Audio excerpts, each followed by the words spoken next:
రాజును గెలిచిన వీరుడు. ఈ కథను రచించిన వారు కుమారి శ్రీలేఖ గారు. పూర్వం మగధను యశోధనుడు పరిపాలిస్తూ ఉండేవాడు. ఆయనకి యుద్ధం అంటే సరదా. అందుకని తన సరదా తీర్చుకోవడం కోసం ఎన్నో దేశాలు జయించాడు. ఒక్కొక్క రాజ్యం గెలుస్తూ ఉంటే యశోధనుడు కొంత సైన్యాన్ని కోల్పోతూ ఉండేవాడు. వెంటనే కొత్త సైన్యాన్ని పోగు చేసుకుని వెళ్ళి రెండవ రాజ్యం మీద పడుతూ ఉండేవాడు. ఇలా నిరంతర యుద్ధాల వల్ల మగధ ప్రజలు ఎన్నో కష్టాల పాలు కావలసి వచ్చింది. రాజును యుద్ధాల నుండి నివారించటం ఎవరి వల్ల కాకపోయింది. యశోధనుడి మంత్రి గుణసాగరుడు మహామేధావి. అయితే తగిన సమయం చూసి రాజు మనస్సు మార్చాలని గుణసాగరుడు ఎదురు చూస్తున్నాడు. యుద్ధాలు మరీ ఎక్కువ కావటంతో సైనికుల్లో కూడా అసంతృప్తి బయలుదేరింది. దానిని అణచటం సేనాధిపతికి కూడా సాధ్యం కాలేదు. సేనాధిపతి యశోధనుణ్ణి కలుసుకుని ఈ విషయం సవినయంగా చెప్పాడు. అప్పుడు యశోధనుడు, సేనాధిపతి, నా మనస్సులో ఒక కోరిక ఉంది. నా చేత కత్తిని కింద పెట్టించగలిగిన వీరుడు నాకు కావాలి. అలాంటి వాణ్ణి నేను చూడాలి. అప్పటి వరకు ఈ యుద్ధాలు ఆగవు అని ఖచ్చితంగా చెప్పాడు. సేనాధిపతి ఇక మాట్లాడలేక వెళ్ళిపోయాడు. పాంచాల రాజ్యాన్ని ఆ కాలంలో సుశర్మ అనే రాజు పరిపాలిస్తూ ఉండేవాడు. ఆయన కొడుకు మాధవుడు. మాధవుడు ఒక సందర్భంలో గుణసాగర్ని కూతురు మధుమతిని చూశాడు. చూడగానే ఆమెను ప్రేమించాడు. మాధవుడు తన కోరిక తండ్రికి చెప్పాడు. సుశర్మ తన కొడుకు కోరికను గౌరవించి గుణసాగరునితో పెండ్లి సంప్రదింపులు జరిపాడు. గుణసాగరుడు దానిని అదృష్టంగా భావించి అంగీకరించాడు. ఇది అందరికీ తెలిసింది. యశోధనుడికి దుష్టబుద్ధి అనే భావమరిది ఉన్నాడు. అతడు ఎట్లాగైనా మగధ రాజ్యం స్వాధీనం చేసుకోవాలని కొంతకాలంగా ప్రయత్నిస్తున్నాడు. కానీ గుణసాగరుని మేధాశక్తి వల్ల అది సాధ్యం కాలేదు. ఇంకేం, ఈ సమయం ఉపయోగించుకుని ఒకే దెబ్బకు 2 పిట్టలను కొట్టాలని దుష్టబుద్ధి నిర్ణయించుకున్నాడు. వెళ్ళి బావగారిని కలిసి పాంచాల రాజుపైకి యుద్ధానికి యశోధనుణ్ణి రెచ్చగొట్టాడు.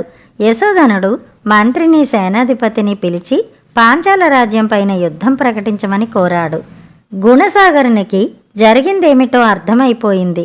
యుక్తితో ఇప్పుడు అటు రాజును ఇటు కూతురు వివాహాన్ని కూడా కాపాడాలని గుణసాగరుడు నిశ్చయించాడు.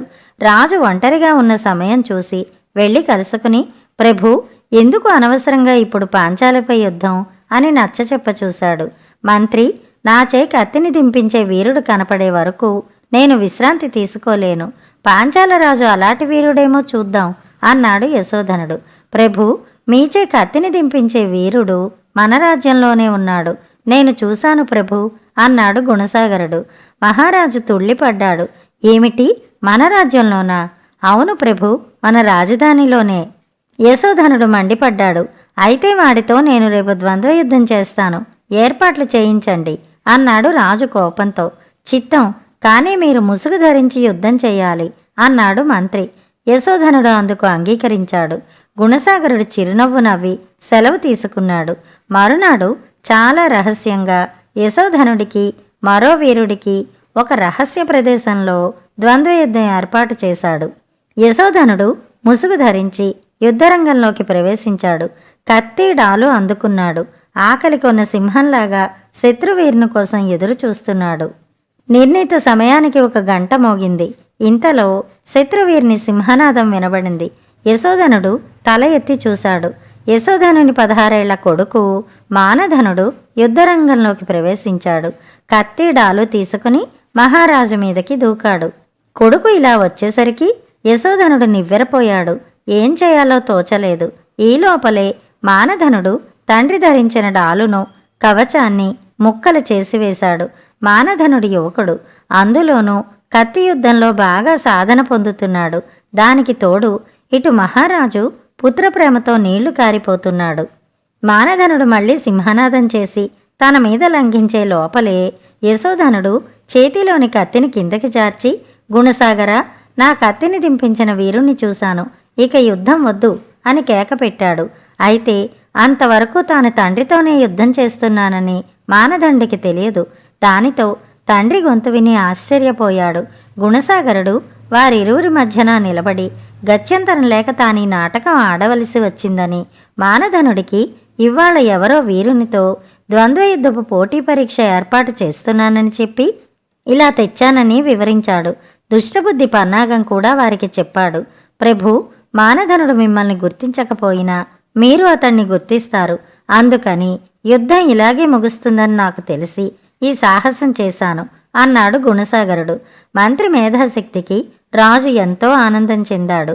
ఇలా కత్తి కిందకి దిగిన ఆనాటి నుండి యశోధనుడి దండయాత్రలు ఆగిపోయాయి. దుష్టబుద్ధిని రాజు చెరలో పెట్టించాడు.